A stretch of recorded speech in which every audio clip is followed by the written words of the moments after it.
today I'm going to introduce you to a dear friend of mine, Gauthami, who has a passion project and yes, I would say. But I'll let her introduce herself. Gauthami, kind of introduce yourself from where you started to what you do now.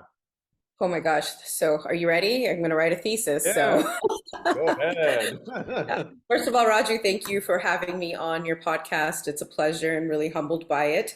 Hello, everyone. My name is Gauthami Vemula-Qeijo, and I am the founder and CEO of Color Me Safe. We're a family crisis management consulting firm that specializes in providing guidance and solutions in child welfare issues. And I'm sure people are asking, what the heck is that? So let me go back a little bit into history. So as your typical South Asian Indian kid, I was expected to go to medical school and to fit those, check marks and guidelines and stipulations that that's a match for us. Exactly. So unfortunately, my junior year in college, I wanted to date like all my American friends. And I asked the universe for a boyfriend, and the universe blessed me. I don't know if the word blessing is the correct term to use in this phrasing, but did get a boyfriend. And unfortunately, that relationship took a very bad turn. I encountered violence. It was dating violence in a course of a year and a half. It was extremely, extremely bad to the point where he almost killed me at the end. Yes. So unfortunately, my grades had gone down. I was immediately pulled out of school after, telling my parents lie after lie because I had to cover it up. This was 1998, and issues such as dating violence, domestic violence, child abuse, these are things that are not spoken about, especially within our South Asian culture, because it's so stigmatized. It has a taboo, and we tend to minimize it and just, kind of put it on, sweep it under the rug. So to make a long story short, I was pulled out of a school, ended up going back home, lost probably half a semester, pulled myself back up, ended up graduating with honors after being suspended from school, and went to graduate school and pursued a double master's in clinical psychology and counseling. So my brush with violence inspired me to go help others that are facing trauma. So my dream of going to med school was just completely vanished. So I finished up grad school. I became a licensed therapist. I was working with adults, and then I realized that adults are impossible to fix. So I I went working with children. Sorry, I'm just kidding. But and then we ended up moving from New Mexico to Dallas, Texas, 2 weeks before 9/11 happened. And I was out of a job, so I applied to Child Protective Services at that time, and this was in 2001. Right, 9/11 happened in 2001. So they hired me within a span of 24 hours. I was put through what's called an academy program, where it's a lot of book work to understand what abuse and neglect is. And after 6 weeks, I was pretty much thrown to the wolves, Raju. It's like watching Law and Order Special Victims Unit. That's how bad it was. I was raised in a very loving and caring home, and even in my practice of therapy, I didn't hear so many cases with this level of trauma. So my first case out of the academy was a 3-year-old who got raped by 3 different men and ended up fleeing to Mexico. And oh my gosh, I cried for days. I was like, I can't do something like this. I thought the world was so trusting. I was so naive, so blindsided by all of this. And I knew that in order to get justice for that little girl, I needed to stay and help all the other kids that were being abused and neglected. So that 1 month turned into a decade career. So I started off as a sexual abuse investigator, where I investigated nothing but sex abuse cases. And then I became a department head. And then I was handpicked by the state of Texas and to run this pilot program called the Quality and Training Unit, where we trained new investigators to go out in the field and assess abuse and neglect. There were 10 of us that were chosen by the state. So this program ran for a good 2 years. And then out of right wing, I don't know what happened, but they decided to go ahead and dissolve this integral program of the department. And they told many of us, you either take a demotion or you leave the agency. Mm-hmm. So rewind back in my earlier career of child protective services, I would get like numerous phone calls specifically from the South Asian community saying, hey, I got your number from the temple. I got your number from so-and-so. I have a CPS case. Could you help me navigate through this?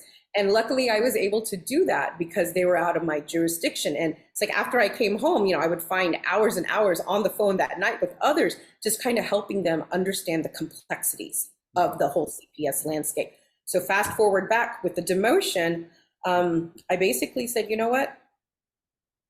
I'm just going to leave the agency. This idea had come to my mind. What if I started up my own consulting firm that specialized in providing guidance and solutions so I can be a voice for families that didn't have one and help families navigate through the complexities, through the disparities of child protective services? Yes, this agency is based on sound principles, but it has its level of pitfalls and shortcomings. And I really wanted to advocate for these families because, when CPS comes out there, it's often traumatic. We don't know who to talk to. We don't know who to go to. So I wanted to be that advocate for them, especially our immigrant families, our families that are lower on the socioeconomic ladder, who don't speak our language, and refugee families.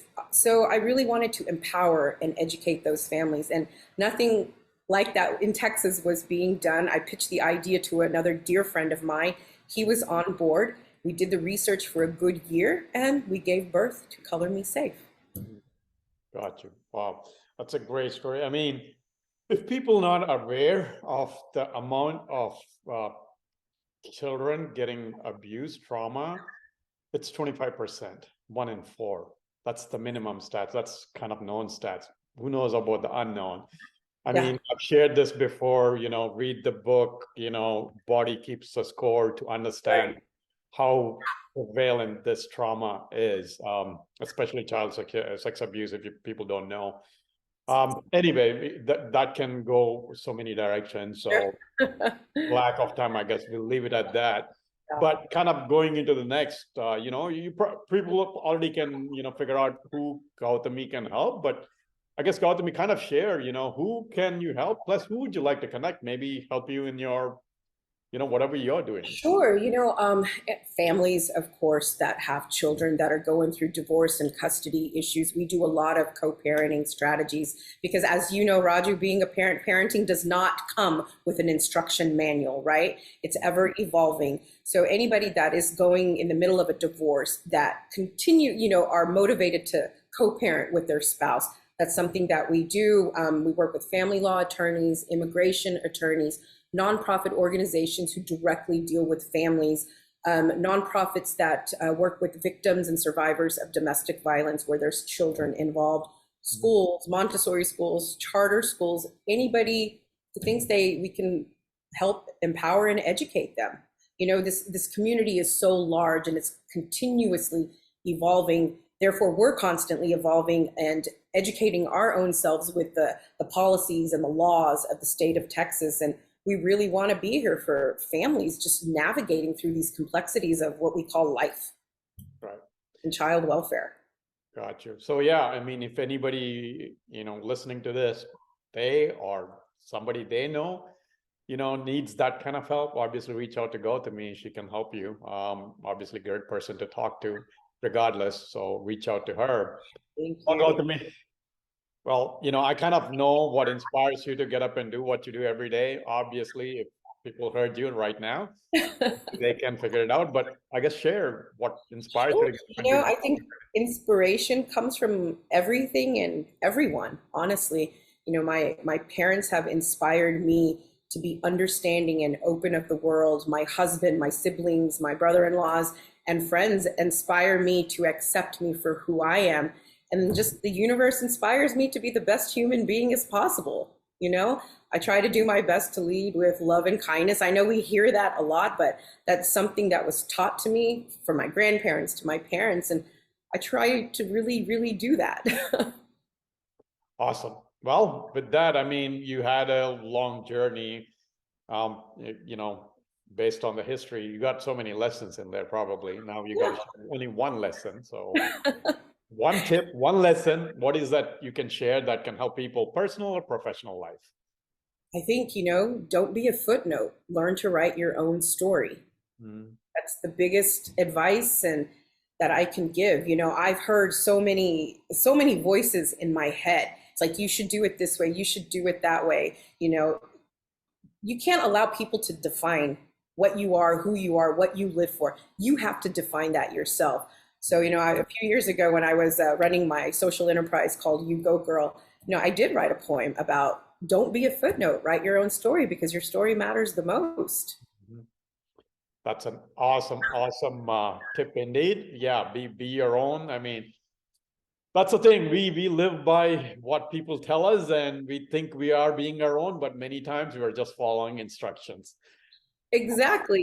We talk about intention, be intentional, be intentional. Well, if your intentions don't have a heartbeat, then what good is your intention? Turn those intentions into actions, Mhm. you know? Put Awesome. your foot where your mouth is. There you go. Awesome. Take those steps to do, what you're talking about. Awesome, Gauthami. Again, thanks for taking the time to come on the show. And I'll be sharing Gauthami's info. Reach out to her. I mean, maybe you can help her in her way, what she's doing, obviously, to save the kids and help the kids or the families. Or if you are in need of the help, again, reach out to her. She would be a great person to talk to about that stuff. So as she shared in her own story. Again, Gauthami, thanks for taking the time. Thank you.